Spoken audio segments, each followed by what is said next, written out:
530 years after his death, Richard's mortal remains are brought back to the Leicester Cathedral for his re-interment.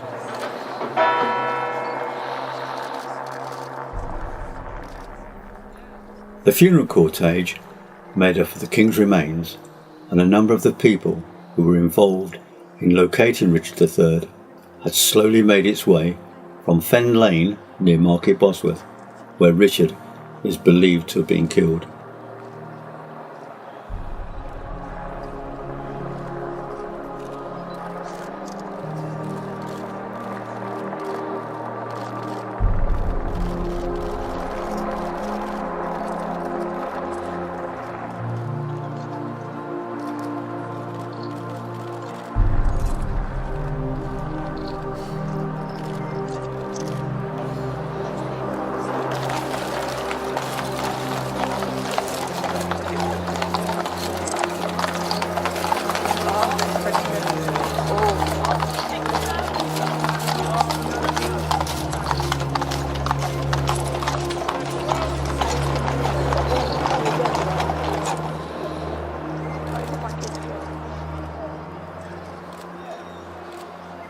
The Church of St Nicholas held a brief service before the coffin is transferred to the horse-drawn hearse.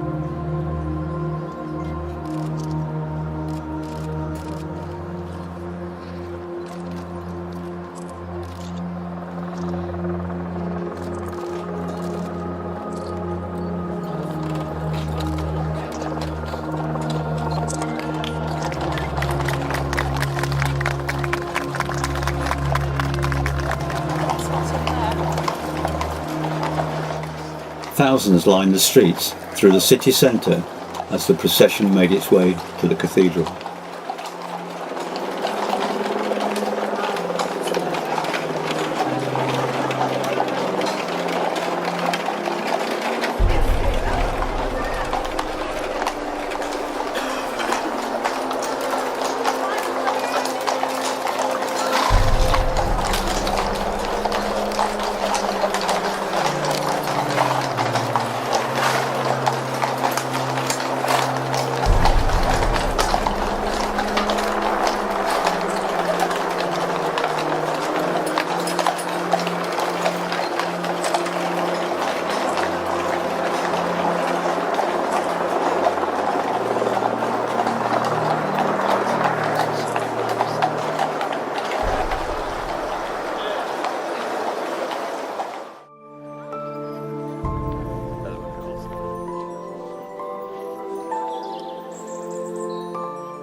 To get the first glimpse of Richard's coffin, people queued many hours for the chance to pray and pay their respects.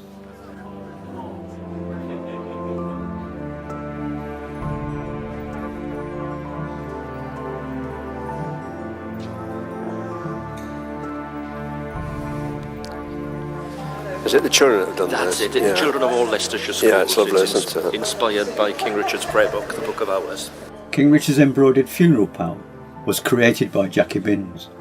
The black pall is beautifully decorated with an intriguing mix of images. Alongside, a knight in armour, King Richard's Queen in heraldic robes, and the faces of Philippa Langley, archaeologist Richard Buckley, and the Dean of Leicester, the Very Reverend David Monteith. The mourners on one side are 15th century figures, including a friar, a knight, a noblewoman, and a priest.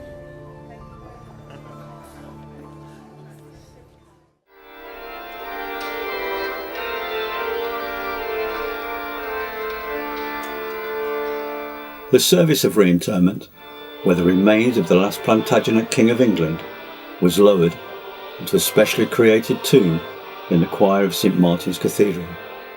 Amongst the many of the guests attending was Her Royal Highness the Countess of Wessex and Richard's distant relative, Michael Ibsen, who had created the casket.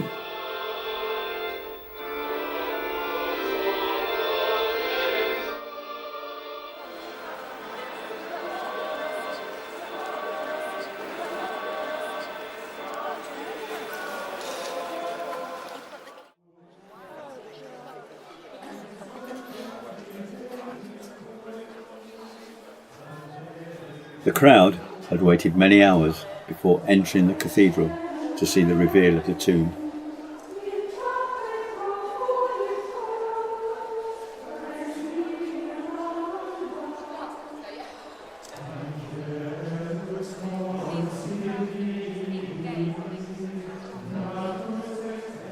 The tomb sits within the newly created Chapel of Christ the King at the east end of the cathedral and the sanctuary, the most holy place signified by the main altar.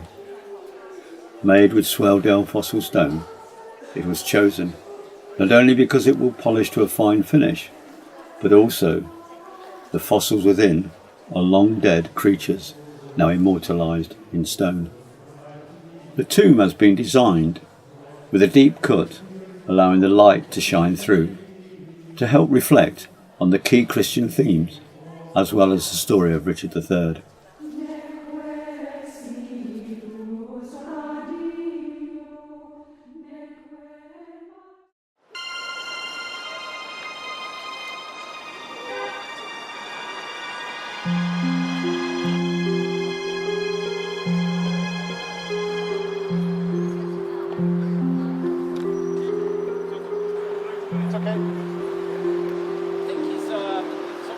The week of celebration and the re-interment was rounded off with over 8,000 candles being lit around Jubilee Square and Cathedral Gardens. The event, entitled Leicester Glows, included breathtaking fire sculptures and a giant projection of Richard's emblem on the cathedral wall.